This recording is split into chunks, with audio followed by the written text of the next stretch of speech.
Haleluya. Kembali lagi saya, Pastor Samuel Asaria Rapa, menemani saudara-saudara dalam program kita Rema untuk kita membaca firman Tuhan senantiasa. Dan kita sudah berada pada 1 Samuel pasal yang ke-19. Mari kita berdoa. Bapa, kami naikkan syukur penyertaan-Mu, kasih karunia yang sempurna yang Kau berikan menuntun kehidupan kami. Kami percaya Roh Kudus menolong kami untuk mengerti dan mengenal Tuhan dengan baik dan benar melalui setiap kebenaran firman-Mu. Kami siap Tuhan demi nama Yesus. Amin. Nah, saudara, dalam pasal yang ke-18 yang lalu kita sudah membahas bagaimana keberhasilan Daud di dalam mengalahkan musuh-musuh Israel, dan khususnya saudara-saudara dia mengalahkan dalam pasal 17 mengalahkan Goliat. Namun akibat daripada itu bahwa timbul kebencian di dalam hati Raja Saul karena kepada Daud diperhitungkan lebih banyak mengalahkan musuh dibandingkan Saul.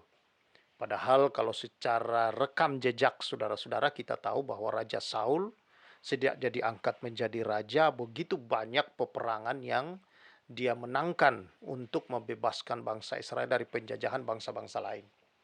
Nah, ini menimbulkan rasa iri, cemburu.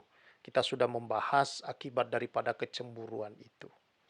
Di dalam pasal yang ke-18, saudara-saudara, kita membahas tentang hal itu semua akibat dari kecemburuan. Dan ayat yang ke-30 dalam pasal 18 berkata demikian. Apabila raja-raja orang Filistin maju berperang, setiap kali mereka maju berperang, maka Daud lebih berhasil daripada semua pegawai Saul, sehingga namanya semakin masyhur. Nah, di dalam pasal yang ke-19 kemudian dikatakan begini. Saul mengatakan kepada Yonatan, anaknya, dan kepada semua pegawainya, bahwa Daud harus dibunuh. Rupanya saudara-saudara, apa yang dilakukan oleh Daud, saudara-saudara, tidak membuat perjalanannya menjadi mulus. Saya masih ingat saudara-saudara, sebuah acara di televisi yang cukup terkenal sampai hari ini, yang dulu sempat terkenal saudara-saudara. Acara itu adalah acara ajang pencarian bakat-bakat orang dalam hal seni. Dan lagu Mars yang mereka nyanyikan itu adalah Menuju Puncak. Nah, rupanya saudara-saudara, menuju puncak ini tidak mudah. Tidak segampang yang dipikirkan. Ya. Tidak segampang yang kita atur atau yang kita maui, saudara-saudara. Ini yang dialami oleh Daud. Daud sudah diurapi sebenarnya menjadi raja, menggantikan Saul. Tetapi untuk duduk saudara-saudara di atas takhta kerajaan itu bukanlah hal yang mudah.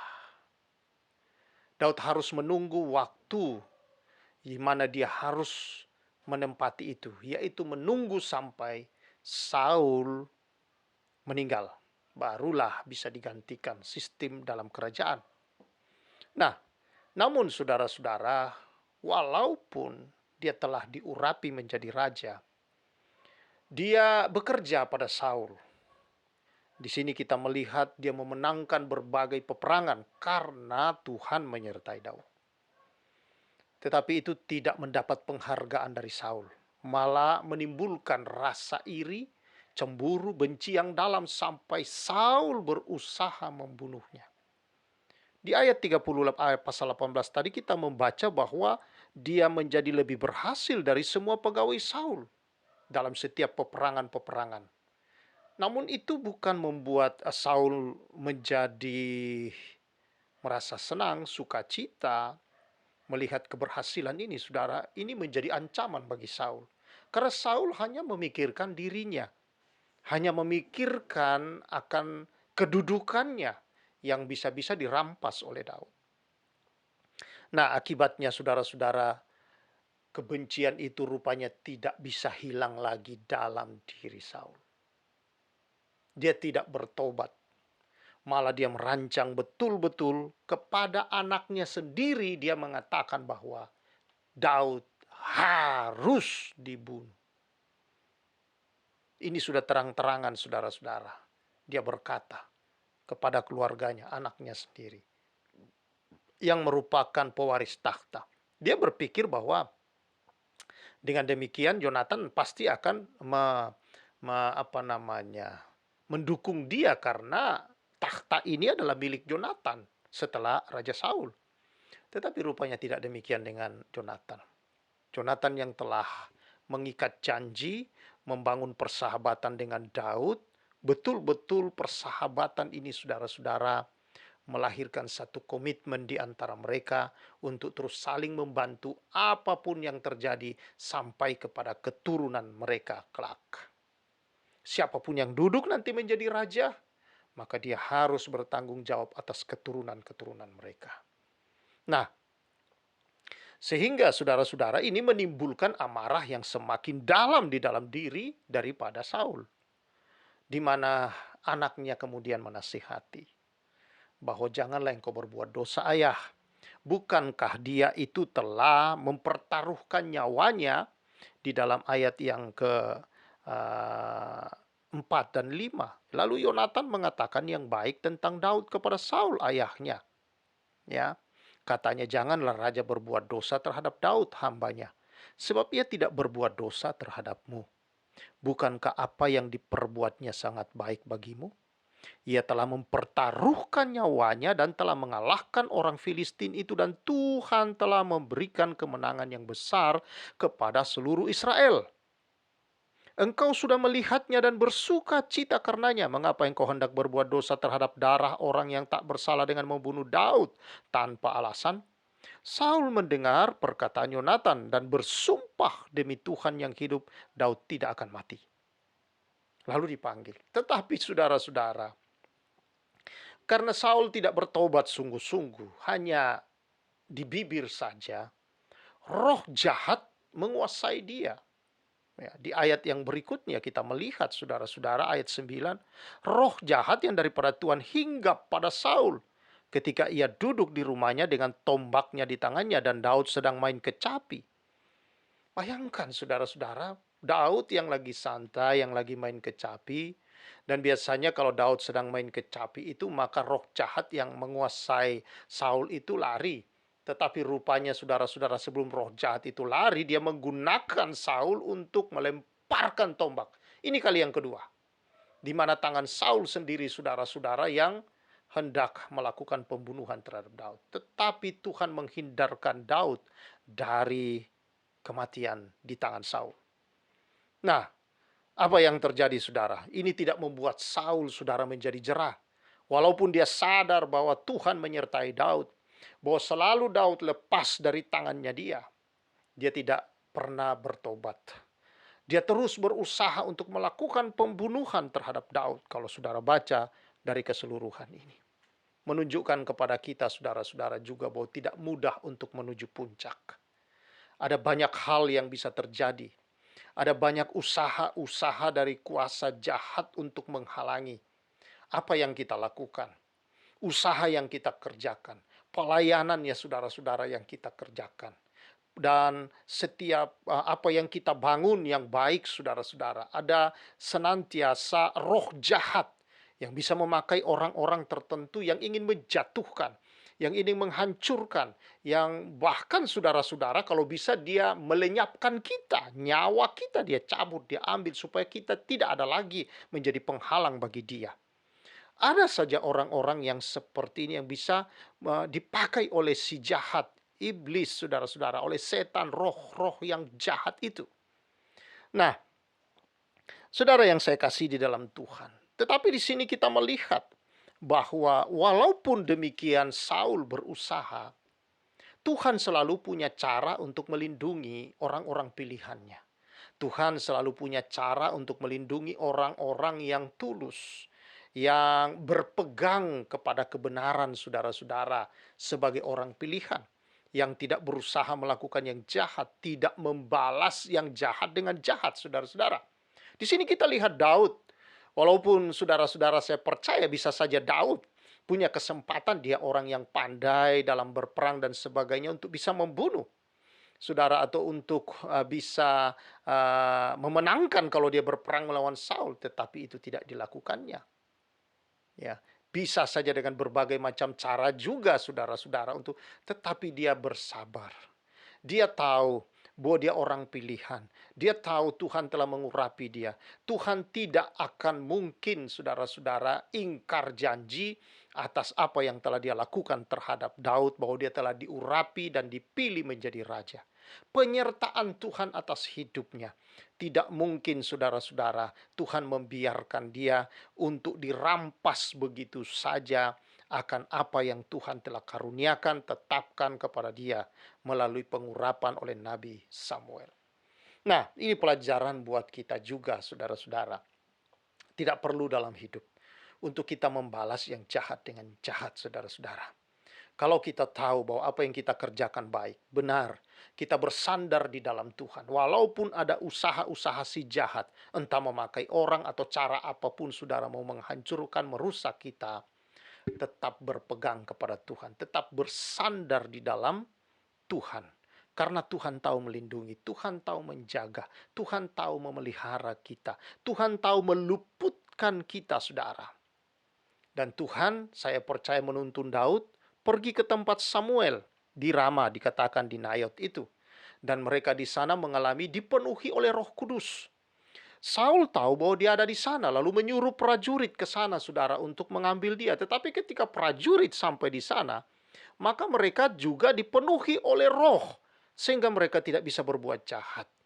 Dan apa yang terjadi? Mereka pulang. Lalu Saul menyuruh tim yang kedua untuk menjemput Daud dari sana. Tetapi juga mengalami hal yang sama dan tidak bisa berbuat jahat.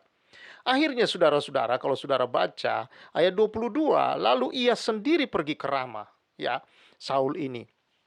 Dan dikatakan ia sendiri pergi ke Rama. Sesampainya dekat perigi besar yang di Sekum, bertanyalah ia, katanya, "Di mana Samuel dan Daud?" Jawab orang itu, "Ada di Nayot dekat Rama." Lalu pergilah ia ke sana, ke Nayot dekat Rama, dan pada dia pun hinggaplah Roh Allah. Dan selama ia melanjutkan perjalanannya, ia kepenuhan seperti nabi, sehingga ia sampai ke Nayot dekat Rama. Ia pun menanggalkan pakaiannya dan ia pun juga kepenuhan di depan Samuel. Ia rebah, terhantar dengan telanjang sehari-harian dan semalam-malaman itu. Itulah sebabnya orang berkata, apakah juga Saul termasuk golongan nabi? Wow. Saudara-saudara yang saya kasihi dalam Tuhan Yesus Kristus, penyertaan hadirat Tuhan, kehadiran Roh Kudus di dalam kehidupan Daud dan Samuel dan para nabi yang ada di situ, membuat orang-orang yang mendekat, walaupun berniat jahat, saudara-saudara, dijamah juga, digagalkan oleh Tuhan dengan kuasa Roh Kudus. Ya, Allah kita kelihatan di sini bukan membalas yang jahat kepada mereka yang mau datang berbuat jahat, tetapi mereka diberi juga mengalami, saudara, kepenuhan seperti para nabi ini, sehingga mereka tidak bisa berbuat jahat. Nah, di sini kita lihat, saudara, bahwa untuk mengalami perubahan hidup dari yang tidak baik menjadi lebih baik hidup ini, saudara, kita perlu hadirat Tuhan, Roh Tuhan dalam hidup kita. Kalau Roh Tuhan hadir, Roh Tuhan menjamah, Roh Tuhan menyertai kita selalu, kita sadar bahwa Dia hidup di dalam kita, maka kita hidup bukan lagi kita yang hidup, tetapi Kristus yang hidup. Sehingga hidup yang kita hidupi dalam daging ini adalah hidup dalam iman kepada Anak Allah yang hidup, Yesus Kristus Tuhan kita. Hanya dengan kita dijamah oleh Tuhan, dijamah dalam kasih karunia Tuhan, mereka datang niat jahat, tetapi Tuhan dengan kebaikan memberi Roh Kudus. Ini bahwa memberikan pemikiran baru buat kita, saudara, bahwa Allah kita Allah kasih karunia. Dia tidak merancang yang jahat. Yang jahat datang dia ubah jadi baik, mengalami Allah, mengalami kepenuhan Allah. Bahkan Saul, saudara, sehari-harian di situ dalam keadaan yang tidak berdaya karena hadirat Tuhan. Ya, ini membuat segala kejahatan mereka yang tadinya datang dengan niat jahat tidak jadi, saudara-saudara. Nah, karena itu saudara yang saya kasih, sebagai anak-anak Tuhan, kita telah ditebus. Kita telah dipilih oleh Tuhan. Tuhan Yesus telah membayar harga lunas untuk seluruh hidup kita. Kita bukan hamba dosa. Kita tidak hidup lagi dalam kejahatan dan dosa. Tetapi dikatakan kita adalah rumah Tuhan. Roh Tuhan ada pada kita. Kalau roh Tuhan ada pada kita, jangan takut. Kalau ada orang-orang yang berusaha berbuat jahat di sekelilingmu terhadap usahamu, pekerjaanmu, iri dengan engkau, cemburu, dengki, saudara-saudara, dengan apa yang Tuhan berikan dalam hidupmu, saudara tidak perlu takut. Tetap hidup dalam kasih. Tetap hidup bergaul dengan Tuhan. Roh Kudus yang ada dalam saudara akan dapat berbuat senantiasa hidup di dalam saudara, akan melakukan hal-hal yang menolong saudara dan dapat menjamah orang-orang yang kemudian membenci saudara, bisa menjadi sahabat bisnis, bisa menjadi banyak hal-hal yang tidak kita pikirkan tadinya, bahkan bisa membuat mereka mengenal Tuhan karena cara hidup yang berbeda yang saudara miliki. Inilah terang. Terang Tuhan ada pada kita. Jadi kita tidak membalas yang jahat dengan jahat. Kita membalas yang jahat dengan segala kebajikan yang terbaik. Maka saudara-saudara, itulah terang. Menerangi yang gelap. Membuat yang gelap, saudara-saudara, menjadi terang kembali. Supaya mereka yang ada di dalamnya, saudara-saudara, tidak dikuasai lagi oleh kegelapan. Mari saudara yang saya kasihi di dalam Tuhan Yesus Kristus, menjadi pelajaran yang sangat baik buat kita. Menuju puncak tidak mudah. Tetapi selama kita sadar bahwa Roh Allah bersama kita, kita bersama-sama dengan Tuhan senantiasa, kita hidup dalam kebenaran-kebenarannya. Percayalah saudara-saudara bahwa waktunya akan tiba, saatnya akan tiba. Kita pasti berada di puncak yang Tuhan mau bawa kita ke sana. Kiranya kebenaran ini memberkati saudara. Kalau engkau hari-hari ini merasa ditindas, karena engkau berbuat baik, engkau berbuat benar, engkau sedang berhasil, lalu ada orang iri, cemburu, lalu melakukan kejahatan terhadap engkau.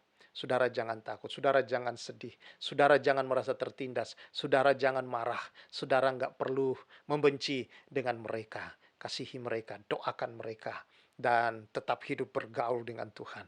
Lihat tangan Tuhan yang menjamah dan menyertai engkau akan menjamah kehidupan mereka juga, sehingga kemuliaan selalu diberikan kepada Tuhan dari kehidupan kita.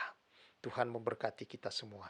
Kebenaran ini menyertai kita untuk menuju puncak. Mari kita berjalan menuju puncak, saudara. Walau itu proses, tetapi itu membuat kita semakin matang, dewasa, dan siap berada di puncak untuk tidak jatuh kembali ke bawah. Kiranya kebenaran ini memberkati kita. Tuhan menyertai saudara-saudara. Mari kita bersyukur. Aku berdoa Tuhan, kiranya kasih karuniamu yang menyertai setiap anak-anakmu. Dan apapun yang sedang dihadapi, kami tidak perlu sedih, marah, apalagi membalas Tuhan. Tetapi kami tetap hidup sebagai anak-anak terang bagi kemuliaan Tuhan. Berkat-Mu atas anak-anak-Mu. Demi nama Yesus. Amin. Kiranya kebenaran ini memberkati kita, terus berjalan menuju puncak. Tuhan memberkati kita semua. Saya Pastor Samuel menyampaikan salam restorasi.